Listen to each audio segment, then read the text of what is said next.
Hola mi gente detrás de pantallas. Este podcast te va a cambiar la vida. Te va a transformar la forma de ver el mundo y la forma de verte a ti mismo. Comenzamos. Yo soy Flor Batista. Permíteme acompañarte en este proceso. Buenas tardes, estoy súper contenta. Hoy estamos grabando el primer episodio. Gracias María por unirte a esta idea. Empezó como una idea muy abstracta y mira, finalmente estamos aquí reunidas. Vamos a hablar de un tema muy interesante. Hay muchísimas preguntas, te cuento. O sea, la gente está como que quieren saber muchas cosas. Así que vamos a sacarle jugo a esta entrevista. Gracias por estar. Somos Despiertos y Despeinados y me gustaría empezar con la primera pregunta, María. ¿Qué te despeina la vida? A ver, elabora la pregunta un poquito. ¿A qué te refieres? Sí, a ver, sí. Mira, Despiertos y Despeinados tiene la intención de ser un podcast donde hablamos de espiritualidad, pero desde un lugar muy humano, ¿sí? Desde un lugar donde estamos en la vida diaria y nos pasa de todo, ¿no? En la vida, ¿no? Porque la idea de la persona espiritual que está siempre en su centro, en su estado zen, realmente es un abstracto, no existe, ¿no? Estamos en la vida y la vida es eso, es ir y venir, subir, bajar y sortear las olas, ¿no? Sí. Entonces mi pregunta, ¿qué te despeina la vida cuando las olas se te ponen intensas y hay que estar surfeando para mantenernos como con las herramientas flote espirituales? Un poco me gustó ya entendí, no sabía por qué se llamaba Despiertos y Despeinados. Ok. Y entendiendo por qué se llama así me gusta, o sea, estoy de acuerdo. ¿Qué me despeina y qué me hace como necesitar surfear las olas? Cosas de la vida diaria, supongo, Flor. Uh-huh. Mi hija, ¿no? Es lo primero que me despeinan mucho los hijos. Sí. En el buen sentido, en el mal sentido. Mi hija tiene 7 años, ¿no? Okay, entonces chiquita. Está chiquita. Ella ha sido un ejemplo, es lo que se me vino a la mente, de cómo yo estoy despierta y despeinada a la vez, ¿no? Uh-huh. Porque quienes tengan hijos pueden estar de acuerdo conmigo que es algo, a ver, todos los días las mujeres tienen hijos, ¿no? Es algo que sucede todo el tiempo, pero cuando a ti te pasa, uh-huh, sí puedes ver cómo creces mucho como persona, cómo te pones en contacto con miedos que no sabías que tenías, uh-huh, con puntos débiles que tal vez en algún momento metiste abajo de la alfombra y claro, ignoraste que tenías. Entonces sí, creo que esa es mi respuesta. Espejean mucho los hijos, ¿no? Espejean mucho. A mí me pasa que noto que cuando hay algo que me molesta, también tengo una niña de 7 años, una de 7 y una de 11. Y a mí me pasa mucho, y lo he notado últimamente, que cuando hay algo en ellas que a mí me altera mucho, es porque hay algo que está espejeando algo mío. Totalmente, me está activando o un trauma o un recuerdo o algo que me cuesta manejar. Por ejemplo, sí, la parte emocional. Sí. Cuando una de mis hijas se desborda, a mí es como que me despeino totalmente. Es como si me entrara un fuego interno. Y es esa sensación de no saber manejar ese enojo, pero ya vi que es porque ese enojo es un enojo mío que yo no sé manejar, uh-huh, ¿sí? Uh-huh. Mi hija me está espejeando y creo que ahí es cuando nos dicen los hijos son maestros, ¿no? Sí, sí. Y vaya que sí, llegan, sí, y nos despeinan la vida, pero de arriba abajo. Y también nos despiertan. Nos, ¿no?, despiertan muchísimo. En esa despeinada. Porque te despiertas o te despiertas. Así es. No hay de otra con un hijo o con una hija. Sí, no hay forma de deprimirse ahí, hay que hacer muchas cosas. Sí, no hay tiempo de eso. No hay tiempo de eso. Gracias, María. Cuéntanos, bueno, si nos quieres platicar de tu profesión. Sí, claro. ¿Y cómo llegaste ahí? ¿Qué fue? ¿Cómo fue el día en que dijiste, quiero estudiar esto, quiero ser esto? Como que la evolución de cómo escogí la carrera y luego cómo terminé dedicándome a lo que me dedico. No fue un momento, sino varios momentos. Claro. Porque escogí una carrera, luego especialidad, luego alta especialidad, luego lo que fui estudiando después, y todo eso, un poquito lo que platicábamos como tú antes de empezar a grabar, ¿no? Cómo unes una parte y otra y otra y otra. Entonces, es la verdad, a veces da risa. Me encantaría tener ahorita como una historia muy motivadora de que mi abuelo era médico, era el médico del pueblo, y pues no, casi algunas tías que no viven aquí son doctoras que, bueno, las quiero mucho, pero tal vez no fueron la influencia principal para que yo estudiara medicina. A mí me gustaba mucho un programa de la tele que se llama ER. Ajá. Y para mí eso fue lo que me hizo estudiar medicina, si te soy completamente honesta. Yo veía aquel movimiento y urgencias, y yo decía, yo quiero eso para no estar nada más como con papeles. Eso es lo que yo pensaba. También hay que saber que cuando uno decide qué carrera estudiar, pues ¿cuántos años tienes? Sí. Eres un niño, una niña. Entonces estudio medicina, y luego después de estudiar medicina me fui por anestesiología, un poco también buscando cosas dinámicas, creo, porque cuando yo veía el quirófano, también con los anestesiólogos veía algo muy tranquilos, muy relajados, y luego termina la cirugía y le hacen así en la frente a alguien y luego, ya me operaron, y yo decía, wow, esto es magia. No es posible que le abrieron el tórax y ya, así tan campante, sin dolor, sin nada. Eso, por eso me fui por anestesiología. Luego después, mucho fue consejo de uno de mis maestros. Yo no sabía si estudiar dolor o anestesia pediátrica o una maestría en farmacología, que me encantaba la farmacología.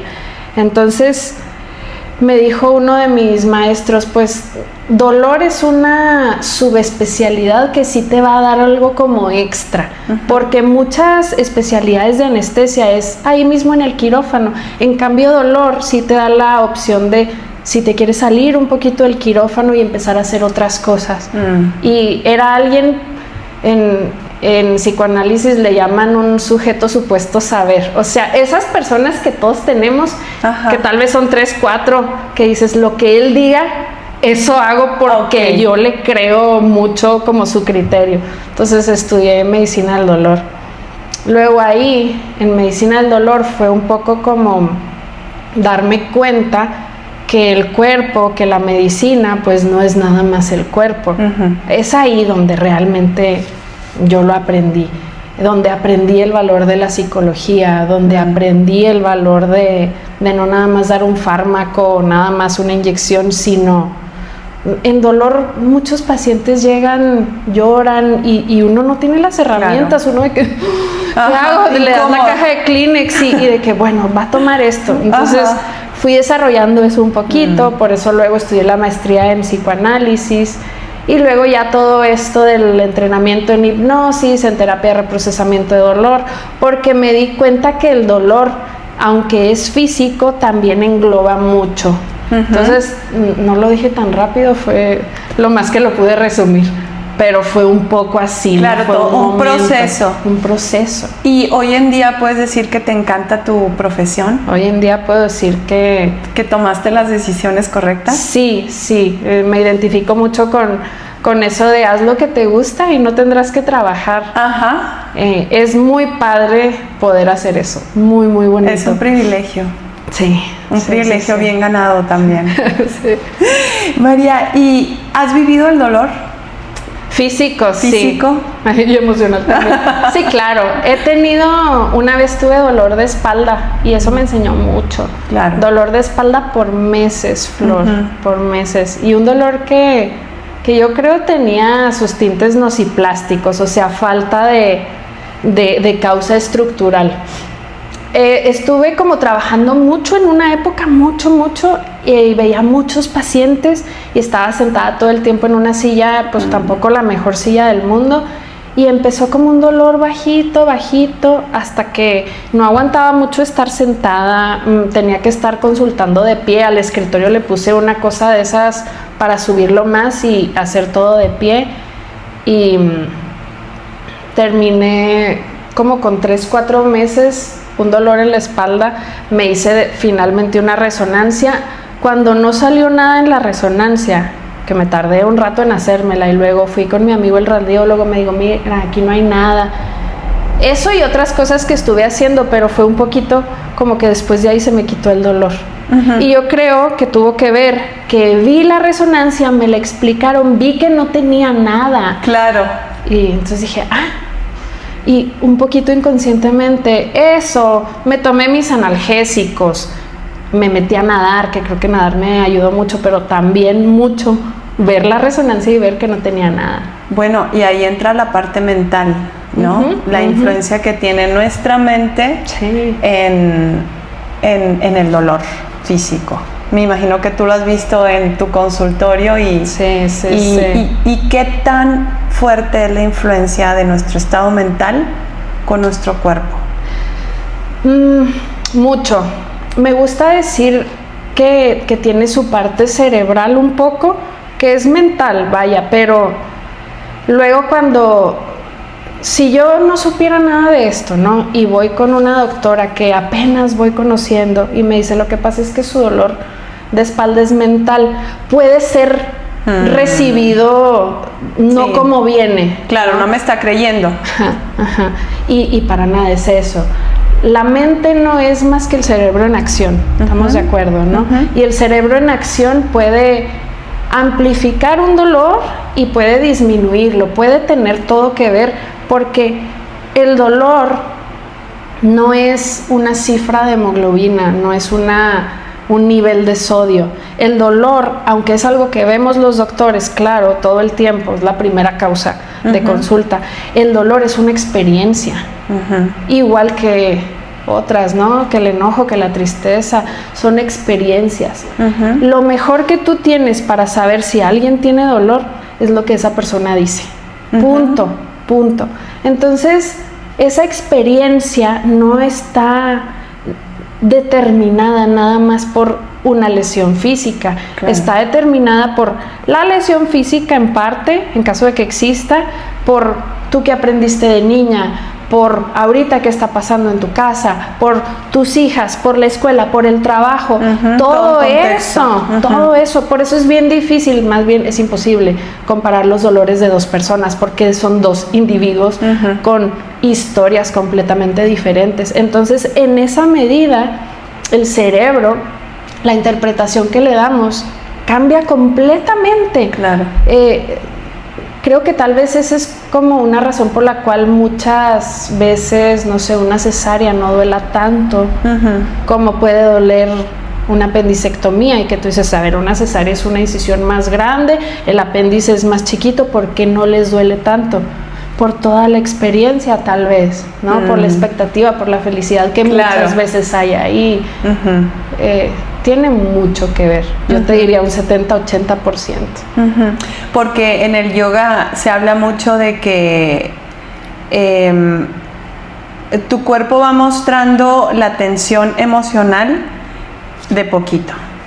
Si no le haces caso, va aumentando hasta que eso se convierte en una enfermedad, en un padecimiento. ¿Qué tan real es esto? Creo que es real, sobre todo para ciertas cosas, no llevado al extremo, por lo menos no desde mi perspectiva. Es real para mí en el sentido en el que el cuerpo sí habla cosas que uno luego no trabaja. Colon irritable, tensión muscular, muchos tipos de dolor, y muchos pacientes podrán decir, a ver, es que esto no es cerebral, no es mental, no es emocional.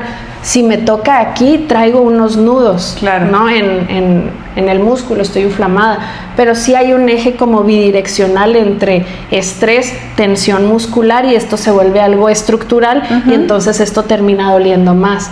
Otro buen ejemplo es el que acabo de decir hace ratito, el colon irritable. Es algo físico que la mayoría de las veces sí se desencadenó por un estrés emocional.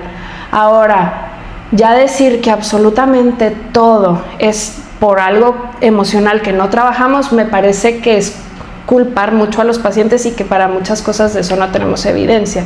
Como decir, no, es que este cáncer de tiroides tú te lo ganaste porque hay cosas que no dijiste, o cosas autoinmunes o cosas de otro tipo, pero todo lo del área neuroplástica o nociplástica, todo eso me parece que está súper relacionado. Al final somos seres biopsicosociales. Y esta parte, un médico tradicional, o sea, ya se maneja en general, ¿se ve así de esta forma? Sí.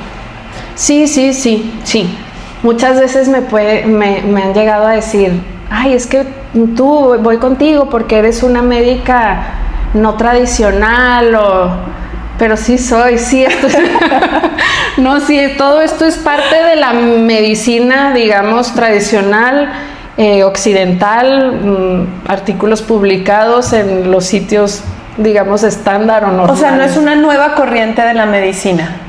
Nueva sí es nueva, pero sigue siendo parte de la medicina. Es una rama nueva de la medicina tradicional, digamos así. Sí.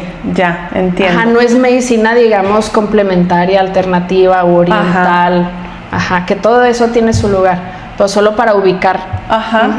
Ok, hay una pregunta que me la hicieron varias personas porque me imagino que muchas personas o viven con dolor o dolor crónico o tienen un familiar con algún padecimiento. 1 de cada 3 personas en el mundo vive con dolor.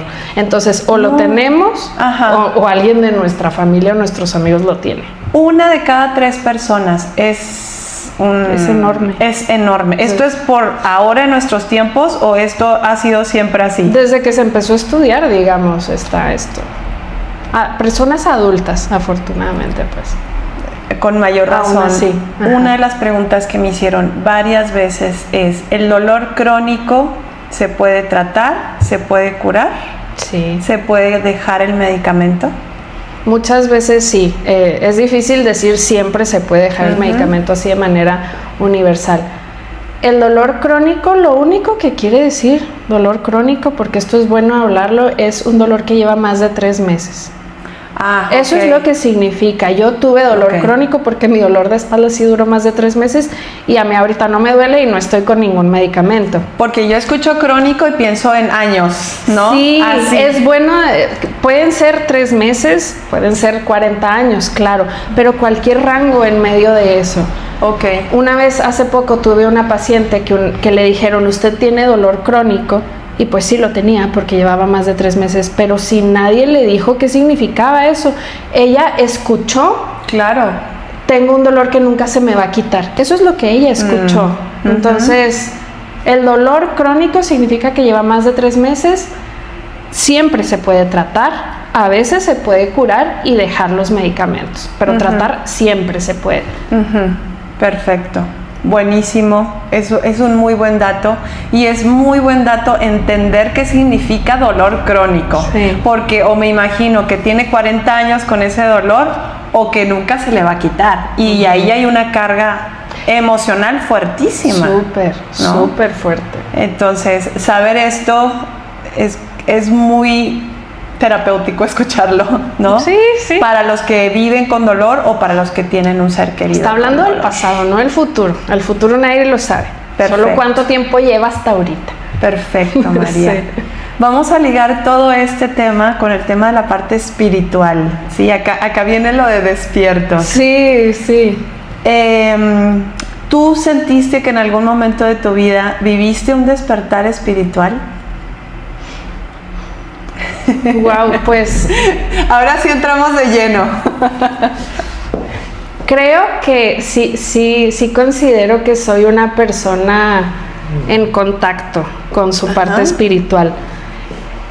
Entonces creo que sí me podría yo poner en el lugar de alguien espiritual y alguien despierta. Por lo menos es como yo me veo, como yo me considero.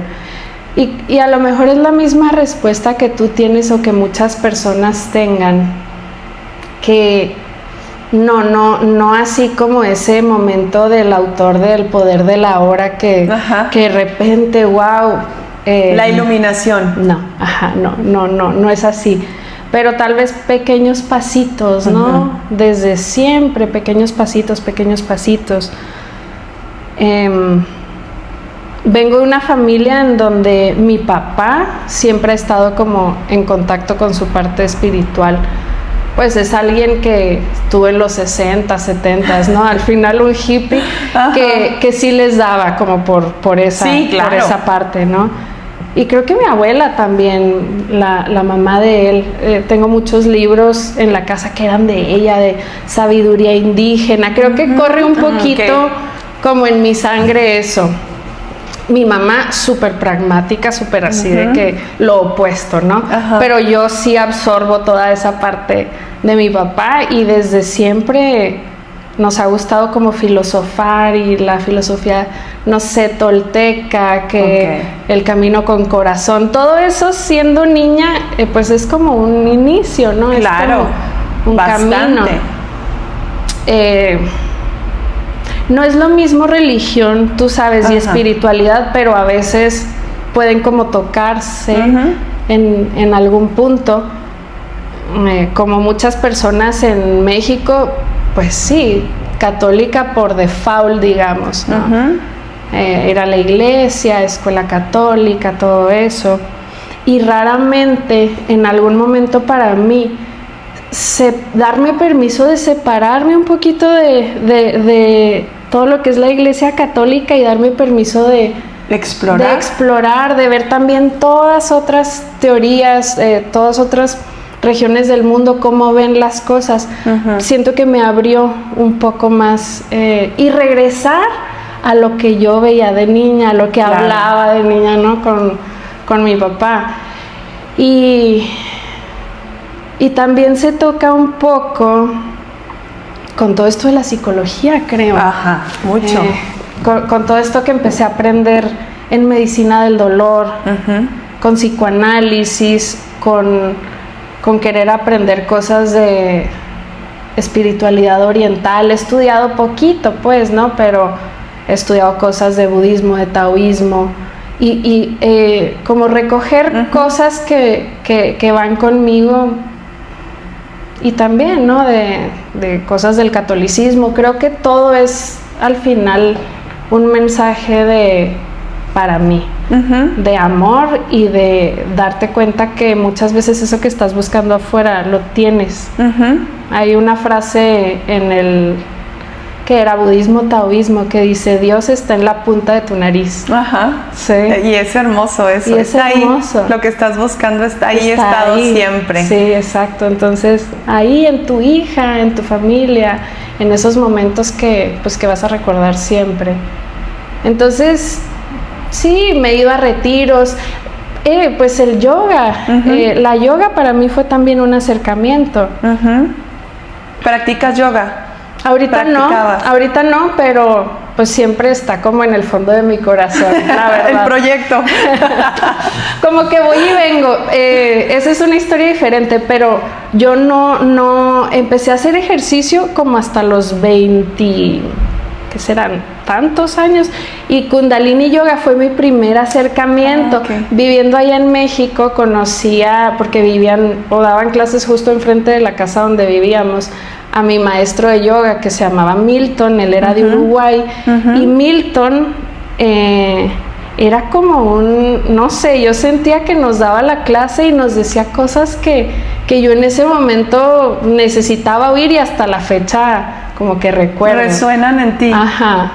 Entonces también la yoga tiene parte espiritual para mí. Claro, definitivamente. Y para mí, yo también lo veo así, no hay un despertar, sino cada día hay pequeños despertares, desde el hecho de que te das cuenta de un patrón inconsciente. Para mí hay un despertar, es como un regresar a ti, desde irte conociendo a ti mismo, ¿no? ¿Quién realmente soy? No es cambiar quién eres. No, exacto. Es volver a ti, recordar realmente quién eres. Para mí eso es como ese proceso del despertar. Y me imagino que de alguna forma toda esta historia que me narras de tu papá, los libros en la casa, tu experiencia en México con este profesor de Kundalini Yoga y todo eso que vas uniendo y que se van convirtiendo en la María que eres hoy, sí. ¿No?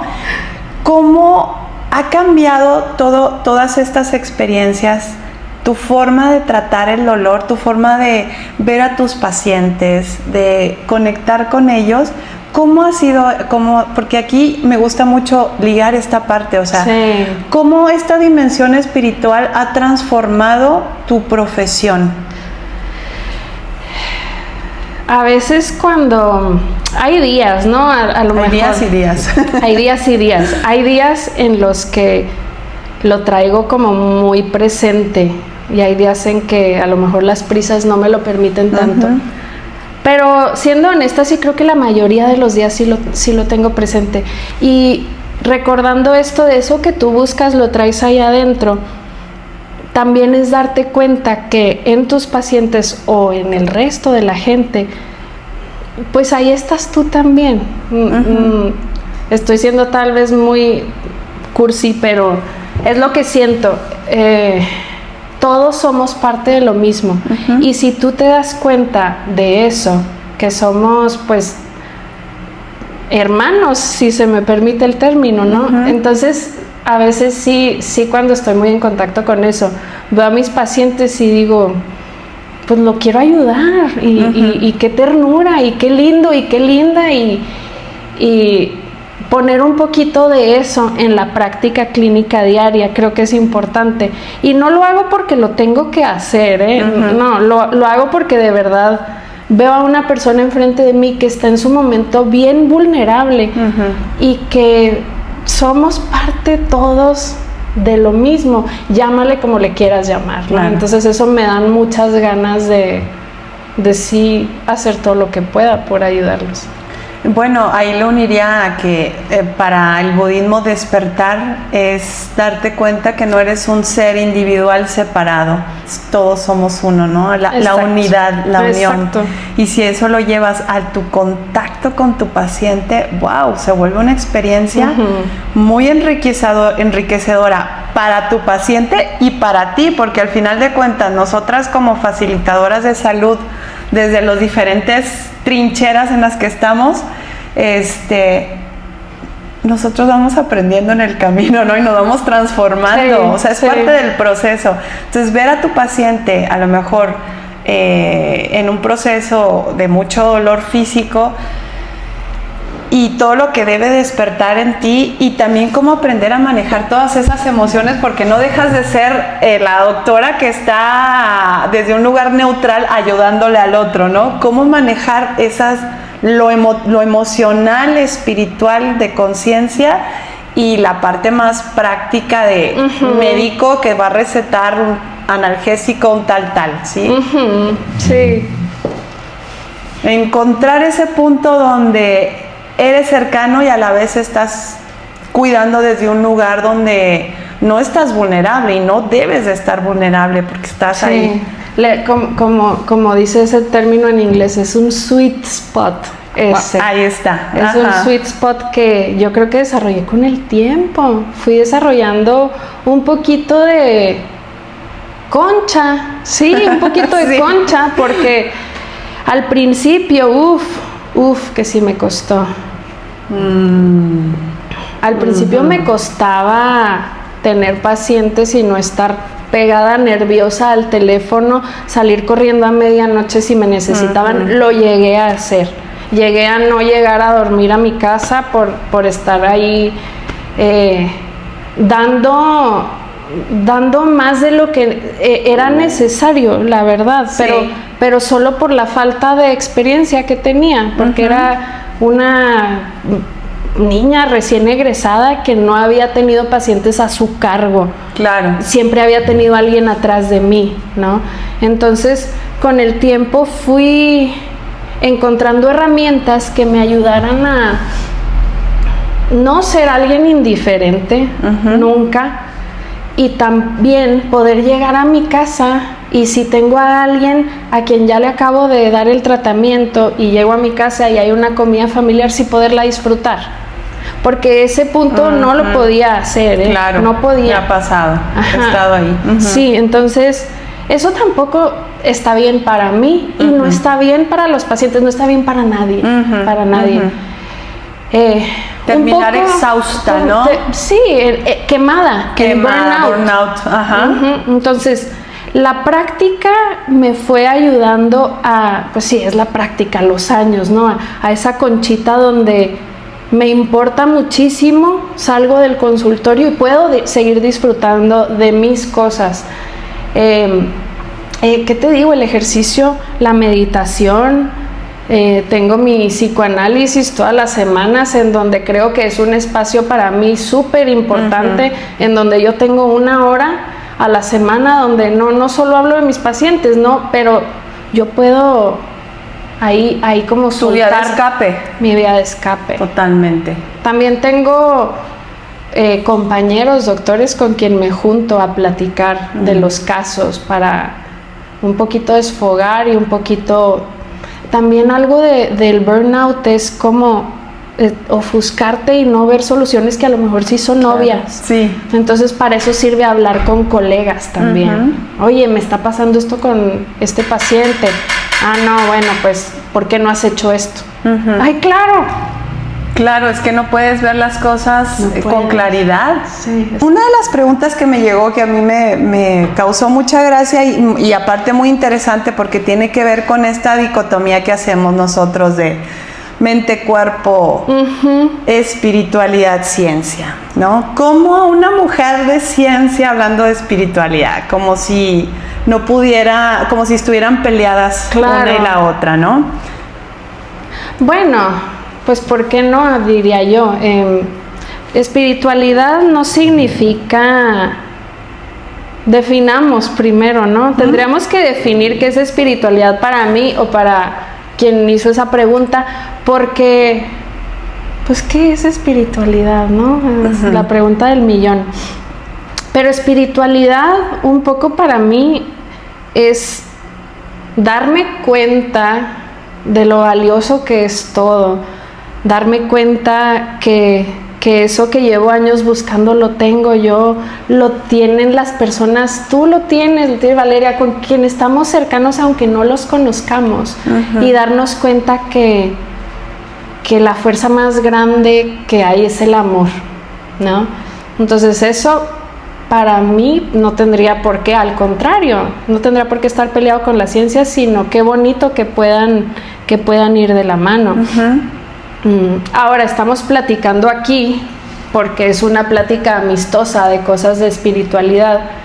Pues si te soy honesta, pues tampoco es algo que hago en el consultorio, que llegue mi paciente y yo con el incienso, pues no me pongo a hacerlo. Entonces no se asusten, no. Pues, muchos doctores, muchas doctoras tienen su parte espiritual, ¿no? Y no quiere decir que lo estamos haciendo en la consulta. La doctora gurú te van a decir ahora. No, pues digo, sí lo podemos separar en Claro, no tiene que estar explícito, ¿no? A la terapia, pero de alguna forma implica un cambio quizás en tu forma de ver al ser humano, en tu forma de tratarlo, en tu forma de... Claro, si todos somos uno y si el amor es la fuerza vital, imagínate lo que eso implica en un contacto con una persona que está en un momento de mucha vulnerabilidad, ¿no?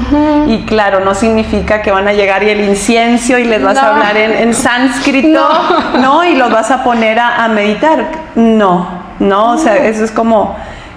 Pero a mí la parte interesante de esta pregunta para mí se me hizo, es que claro, ¿por qué separar? ¿Por qué? ¿Por qué separar ciencia y espiritualidad? Quizá porque la ciencia se basa en cosas que podemos comprobar, en evidencia, y a lo mejor la espiritualidad no, a lo mejor su base es la fe. Sí, sin embargo, podría yo argumentar que sí no está peleado, que sí se ha estudiado, existen estudios porque, bueno, mi especialidad es dolor y cuidados paliativos.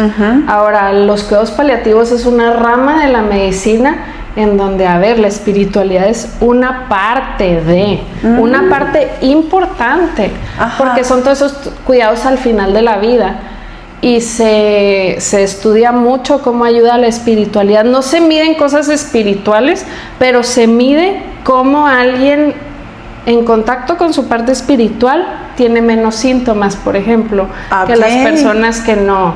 Entonces, o sea, en ese caso sería, ¿hay menos dolor? Sí, se ha documentado. Por ejemplo, esto es algo que puede ser, depende de cuál es en dónde estás parado, pero puede ser alentador o no tan alentador. Los ateos suelen morir con más síntomas que personas muy en contacto con su parte religiosa. Y vaya que también definamos ateísmo, ¿no? Pero son cosas que están medidas. Entonces, no está peleado, se integra. Qué interesante. Sí. Incluso hoy en día hoy se habla mucho de la neuroplasticidad, ¿no? Que está muy relacionada con la meditación. O sea, la ciencia hoy en día, siento que hay una fascinación por toda esta parte y hay un estudio y todos los días salen cosas nuevas, ¿no? O sea, evidencia de que tal cosa que parecía loquísima en la meditación y sale la evidencia de que es cierto, ¿no? De que nuestro cerebro se sigue transformando a la edad que sea, ¿no? Porque antes nos decían, a partir de cierta edad ya valiste, ya. Ya no lo intentes. Ya ni lo intentes, ya siéntate y ya. Y hoy sabemos que podemos transformarnos hasta el último respiro de nuestra vida, ¿no? Sí. Y la meditación ahí toma un lugar muy importante porque la meditación es ese espacio donde cuando yo estudiaba meditación, que yo estudié Kundalini Yoga, te comentaba, se decía mucho que meditar es como darte una ducha mental. ¿Sí? Qué bonito. Como entrar en tu parte inconsciente, sobrecargada por toda la carga mental que traemos, y darle como un respiro, como airearlo, ducharlo, limpiarlo, dejar espacio para que entre lo nuevo, y ahí entra la transformación. Y si lo ligamos a la neuroplasticidad, bueno, ahí está, ¿no? La relación de una cosa con otra. Y a mí esto me fascina, o sea, lograr, quizá por eso me encantó la meditación, porque la visión en la meditación es que somos cuerpo, mente y espíritu no separados, sino todo como una unidad. Y para mí me fascina mucho esta parte de unir la ciencia con la espiritualidad. Me parece y siento que un poco para allá va encaminado nuestra visión del mundo y del ser humano. Siento que ahorita, y lo pueden ver, y yo lo veo en mis clases, y quizás, no sé, tú lo ves en tu consultorio, hay mucha gente buscándolo cada vez más. Ahí se dice que hay un despertar, ¿no? Colectivo. Y yo lo veo, porque antes si hablaba de ciertas cosas era algo rarísimo, loquísimo, y hoy en día no. Hoy en día se han normalizado ciertos conceptos, ciertas situaciones o ciertas formas de vernos a nosotros mismos, ¿no? Hoy en día hablar a lo mejor de, no sé, de centros energéticos, de chakras, para muchos era algo rarísimo y fumadísimo, ¿no? Para muchos, obviamente, pero cada vez menos. Sí. Entonces, todo eso cambia la forma de la ciencia. Tuvo que voltear a ver para allá, yo siento, porque no le quedó de otra. Dijo, a ver, vamos a estudiar todo esto porque nos está llamando, ¿no? O sea, entonces, esta parte de ciencia, espiritualidad, creo que, y de alguna forma yo lo noté que pues tú lo manejabas en tus redes, que hablas de ello, no con el incienso de fondo, pero sí de alguna forma, que se va abrazando árboles. Sí, o sea que puede o puede que no sean cosas que yo haga. De ti, claro. Puede que las haga o puede que no. Además, simplemente como para envolver un poquito y defender esta idea, es que la ciencia también creo que está muy mal interpretada por personas que no estén dentro de ella. La ciencia está sí, como si fuera la mala, la que rechaza cosas, la que no quiere cosas nuevas, y tal vez por algo ha tenido esa percepción, y tal vez hayan habido personas que se lo han ganado, ¿no? Por cosas que hayan pasado, o personas que no hayan creído en cosas, no sé. Pero en general, yo como alguien que está adentro de ese mundo, pero que puede ver también como cosas afuera, yo diría que como yo veo las cosas, la ciencia es simplemente como las ganas de encontrar algo verdadero, de encontrar, de comprobar, sea lo que sea que se compruebe. Y esto siempre lo digo, si hay un estudio en donde se quiere ver si tal vacuna funciona contra este virus, y se hace el estudio y se juntan los dos grupos, etcétera, se compara y se ve que no funciona, el resultado es negativo, y eso se publica, y eso es ciencia. Y qué bonito que nos dimos cuenta que esa vacuna no sirve. O si se hace un estudio como los que estás comentando, o del que yo hablo mucho, que es el estudio donde se vio que la terapia de reprocesamiento de dolor quita el dolor crónico, ¿no? El dolor crónico de tipo nociplástico, que finalmente es un híbrido, esta técnica de meditación y de otras cosas de psicoterapia, y se demostró que sin fármacos puedes curarlo. Eso es ciencia, aunque esté hablando de técnicas psicológicas o de meditación. Entonces, pues la ciencia bien llevada, porque tiene sus áreas grises si tú quieres, pero la ciencia no está peleada con ninguna causa o ningún tema. Lo único es demostrar que sí y que no. Si en algún momento se demuestra que prender el incienso, tal cosa, pues se demostró. Abrazar el árbol. Padre. Que te aseguro que abrazar un árbol, si se midiera, hasta donde yo sé, no se ha medido, no sé. No lo sé, vamos a investigar. Vamos a buscar. Y si alguien sabe de ustedes, cuéntenos. Fácil reduciría el dolor de alguien. Seguro que sí. Qué interesante. María, ¿hay algo que te gustaría compartir? ¿Algo más? Pues nada más, muchas gracias por haberme invitado, me gustó mucho platicar contigo. No, hombre, muchísimas gracias. Increíble, vale, gracias. Esperen, vamos a tener un invitado muy increíble en nuestro segundo episodio. Si tienen cualquier duda, les vamos a dejar el link para que busquen a María. Sus redes, maneja información súper interesante, síganla. Y bueno, tal vez haya una segunda parte, porque como que nos quedamos a media, ¿no? Faltó platicar. Sí. Muchas gracias, María. Gracias, Flor. Gracias a todos. Gracias. Nos vemos pronto.